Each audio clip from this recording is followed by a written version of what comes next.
Hello mga kabibig! Welcome back sa ating bagong YouTube channel. Ito ang pinakamaingay na YouTuber sa balat ng YouTube. Ako si Kabibig, maglebak-lebak na ta. With evidence ako, nataranta na ang ICC Kabibig. Nataranta na si Tomoko Akane kasi ngayong araw na to, ayan 2 days ago Kabibig, itong si Tomoko nakipagkita sa Minister of Foreign Affairs of the Netherlands nga si HE Mr. Tom Berenstain. Ministry van Buitenlandse Zaken. Nag-discuss daw sila tungkol sa collective efforts in defense of justice and the rule of law. The ICC president expressed the court's gratitude for the strong support provided by the Netherlands as the host state. The ICC relies on its states parties in order to continue providing justice through independent and impartial proceedings. Hashtag building support. Oh! So humingi na pala ng tulong ang ICC sa Minister of Foreign Affairs ng Netherlands. So it means talaga natatakot na si Tomoko. Natakot na siya sa gagawin ng Amerika at ginawa na talaga ng Amerika. So humahanap siya ng mga tutulong sa kanya. Ang Japan yata parang nagpaplano ng BBTO sa ICC. Paano yan? Kung BBTO na ang Japan, so wala nang magbibigay ng malaking chunk of money, donation para sa ICC. Naku, yung mga judges dyan sa ICC, mag-isip-isip na kayo. Baka madamay kayo. Yung iba na sanction na. So paano na yung mga pera nyo dyan?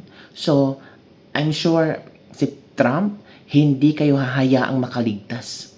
Oo. Sabi ni Trump kasi, pupulbusin kayo ICC. Kaya nga itong si Tomoko, stress na ang beauty girl. Punta na ng Japan, humihingi ng tulong, tapos nakipagkita na sa Minister of Foreign Affairs sa Netherlands. So talagang sinisecure niya na hindi sila papalayasin ng Netherlands. Paano na kung si Trump na ang mag-ano sa Netherlands? Paano na yan? So, papalayasin, ay, nako po. So, hinahanapan na ito mo ko ng way na hindi sila mapapalaya sa the Netherlands. Bibig, panoorin natin si Attorney Harry Roque sa latest updates ni Pangulong Duterte. Kumusta na ba si Pangulong Duterte? Ano kaya ang posibilidad na makakalaya si Pangulong Duterte? Ito kayang ginagawa ni Trump ay one way na makakalaya si Pangulong Duterte? Kailan kaya ito matatapos, itong gusto ni Trump na mapulbusin ng ICC? Ngayong taon ba ito or next year? Nako, exciting yung kabibig. At hello si Attorney Harry Roque for more updates kabibig. Watch this video. Ano pong status? Well, as of 23 August, as of today po, yung prosecutors ay naglabas ng 6,909 evidentiary items para sa period ng 7 January hanggang 31 July of 2026. Now, dito sa 6,909, 2,279 ay mga ebidensya na di umano magpapatunay ng pagkakasala ni Tatay Digong. Another 4,573 ay Rule 77 materials. Okay? Ito ay mga dokumento na importante para gamitin ng depensa sa kanilang preparasyon, no? At makakatulong sa kanilang depensa. At kasama dito sa dinisclose ng prosecution ay 57 na mga ebidensyang pwede magpakita na walang pagkakasala si Tatay Digong. Ibig sabihin, dahil paparating na po ang petsa na pagsimula ng trial, unang-una, siguro po wala nang bagong ebidensyang mailalabas dyan kasi ang paglilitis po ay magsisimula ng 30 ng Nobyembre at kung hindi po ako nagkakamali, natapos na yung time frame para magsumite ng pre-trial briefs. No? At dahil nandiyan na nga mga pre-trial briefs, lahat ng mga ebidensya na gagamitin ng parehong panig ay nasa possession na ng hukuman. No? At hindi na po pwede magdagdag, pwede magbawas, pero hindi na po pwede magdagdag. At tuloy-tuloy na po ang paglilitis kay Tatay Digong sa 30 ng Nobyembre 2026. Ang pagkakaiba po sa ibang pagbibisa ni Tatay Digong sa 30 ng Nobyembre, kailangan physically umattend na si Tatay Digong. Marami nagsasabi sa akin, ano ba tingin mo sa kaso? Well, ako po, ang tingin ko sa kaso, mas malakas nga yung probability na baka pakinggan ng hukuman, lalong-lalo na yung presiding judge ng trial chamber ay medyo may edad na rin, si Judge Carver, yung sinasabi ni Tatay Digong na baka hindi na niya kayang humarap sa paglilitis. Ang huling aking balita po ay hindi na niya maalala kung sino talaga yung abogado niya. No? So kapag siya ay nag-attend ng pagbibista at tatanungin siya kung sino abogado niya, baka mamaya hindi maalala ni Tatay Digong kung sino abogado niya at yan ay magiging patunay na hindi na niya kakayaning tumuloy pa sa paglilitis.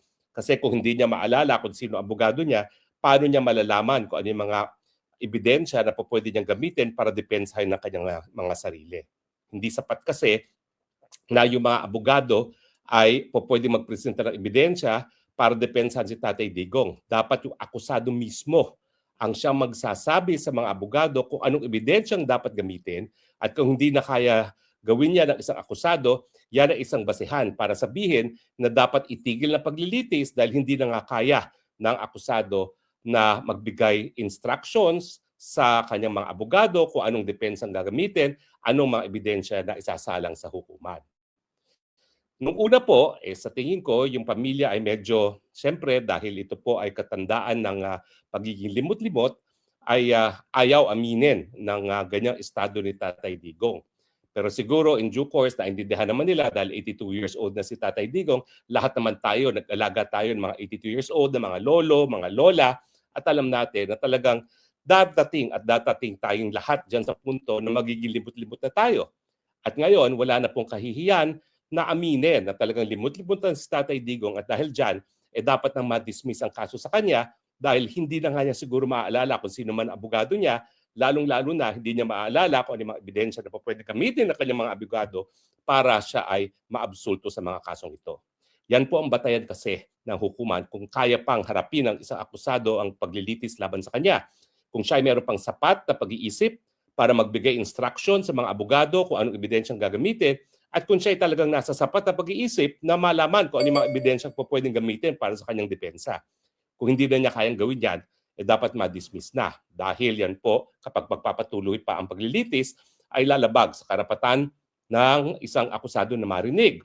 Dahil ang karapatan na marinig, hindi lang yung pagkakataon na marinig, kundi yung pagkakataon na habang ikaw ay nasa tamang pag-iisip, maglabas sa mga depensa para patunayan ang iyong walang pagkakasala. In any case, ang prosecution naman po talaga may burden na magpatunay na lahat ng elemento ng krimen ay narariyan at hindi naman po obligasyon ng depensa na sabihin na wala siyang pagkakasala. Kinakailangan lang natin ay reasonable doubt. Pero yun nga po, no, habang nagpapatuloy ang proseso na magpapakita ang prosecution ng kanilang ebidensya na beyond reasonable doubt, ang katotohanan naman po, kung hindi naman mabibigyan ng pagkakataon ang akusado ng pata sa pagkakataon na magpresenta ng kanyang ebidensya dahil siya ay wala na sa tamang pag-iisip, dapat talaga itigil na at ibasura na yung kasong yan.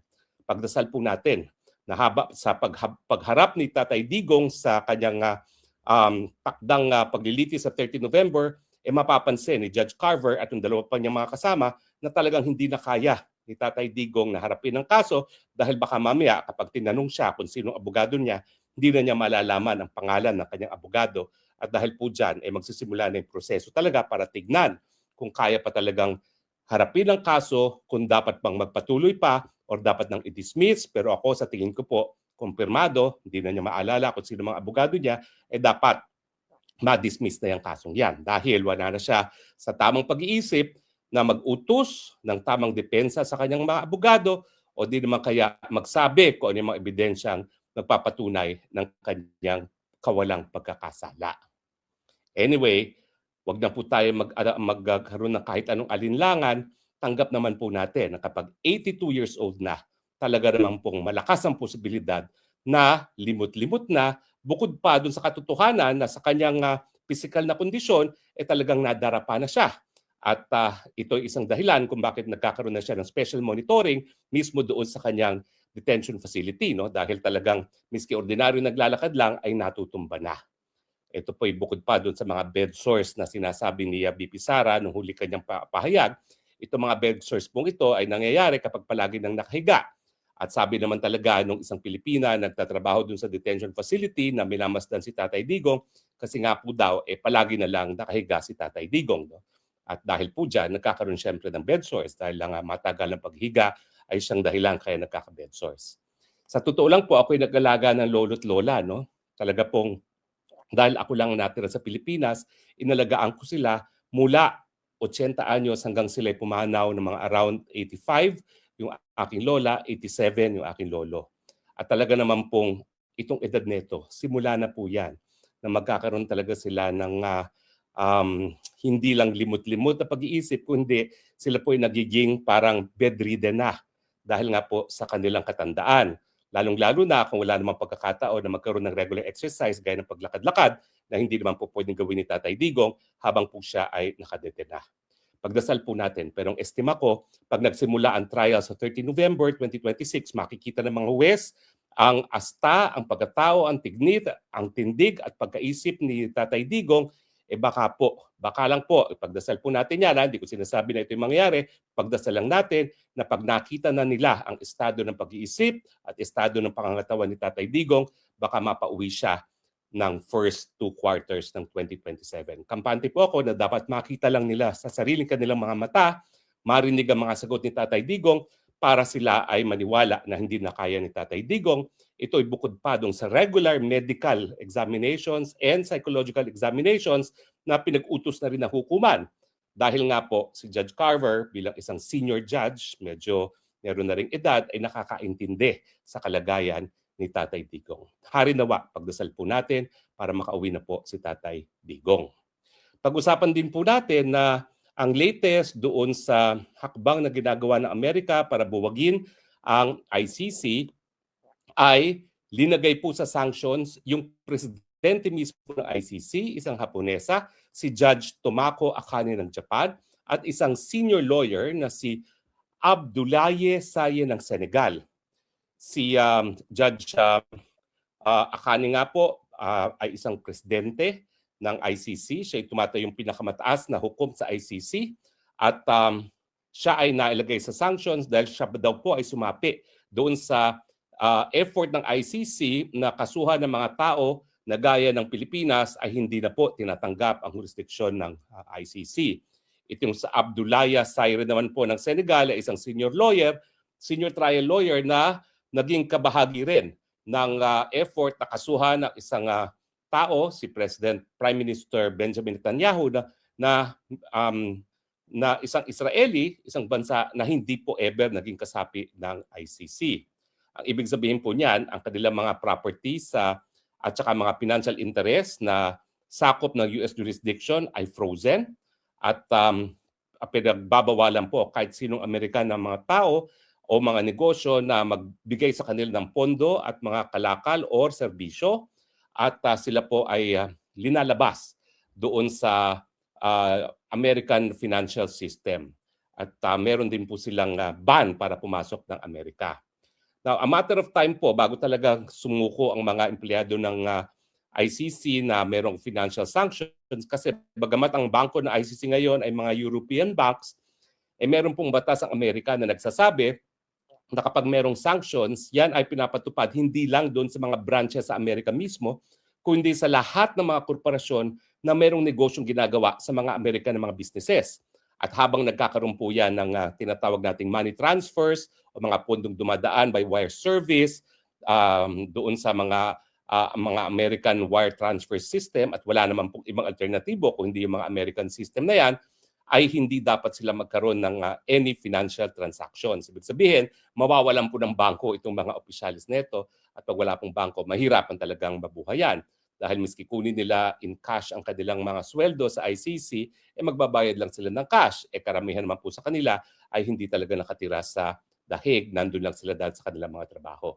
So sa tingin ko po, bukod pa doon sa paparating na paglilitis si Tatay Digong kung saan magkakaroon ng pagkakataon ng hukuman na tignan mismo ang kalagayan ni Tatay Digong sa kanyang pisikal na kalusugan at kanyang mental na kondisyon, ayan na po, napapabilis na po parte ang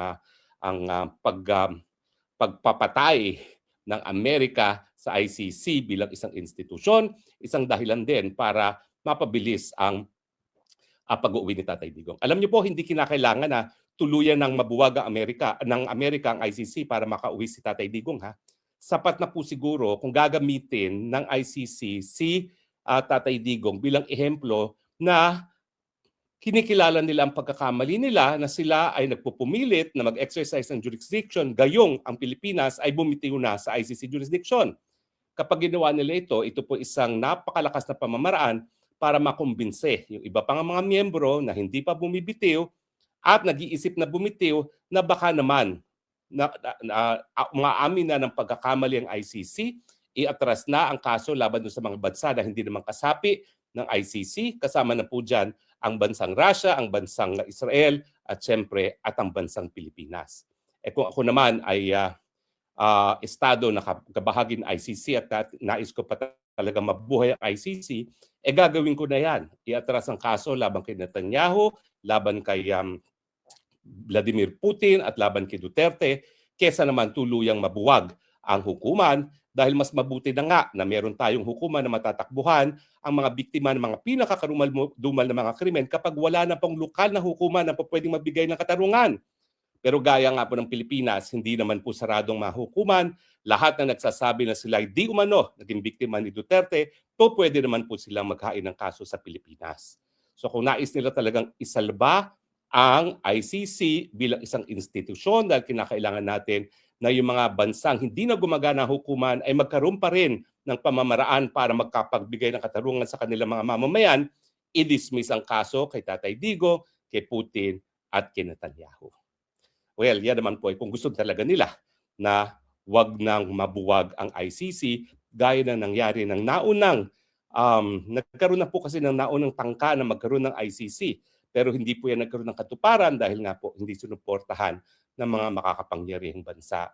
Kasama na po ang Estados Unidos. Kung ayaw nilang maulit muli ang nangyari dun sa naunang International Criminal Court, sana po i-dismiss na ang kaso laban kay Tatay Digong, laban kay Netanyahu at laban kay Putin.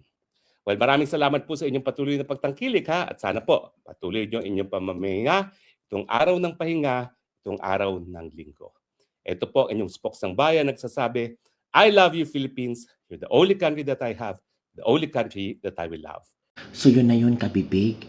Naku, alam nyo ba ang Facebook fanpage ng ICC? Naku, close na ang kailang comment section. Bakit silang close ng comment section kung talagang they're intended for transparency and accountability, for independent and impartial proceedings? Diba? Close na, kabibig. Parang takot sila na susugurin na maraming mag-comment sa kanila. So meaning, may tinatago. Meaning, threaten na sila. Meaning, takot na sila. Kasi noon parang okay lang sa ICC, nasusugurin sila, tapos aatakihin ng mga comments. Pero ngayon parang, so it means ba, hindi na ganun ka-powerful ang ICC? Takot na ba ang ICC? Yun, mga kabibig. Why you close the comment section? Kung talagang matapang kayo, kung talagang you are for accountability and transparency, huwag niyong i-close ang comment section. Yun lang, kabibig. Bye everyone. See you next time.